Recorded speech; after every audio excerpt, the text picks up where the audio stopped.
ওম নমঃ শিবায়। নমস্কার বন্ধুরা, দেখো আজকে সকাল সকাল পুজো দিয়ে নিলাম আরেকবার ঠাকুরকে।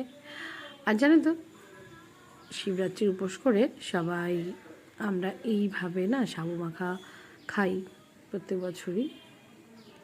সাবুটা আগে থেকেই ভিজিয়ে রেখেছিলাম। দেখো কতগুলো কলা নিয়ে নিয়েছি। আর আমি ওখানে মিক্সির মধ্যে চিনি, নারকেল আর দুধ দিয়ে পেস্ট করে নিয়েছিলাম।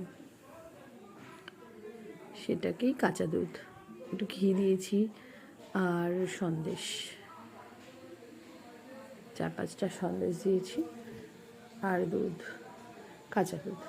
সেটাই আমরা বাটির মধ্যে ঢেলে নিচ্ছি।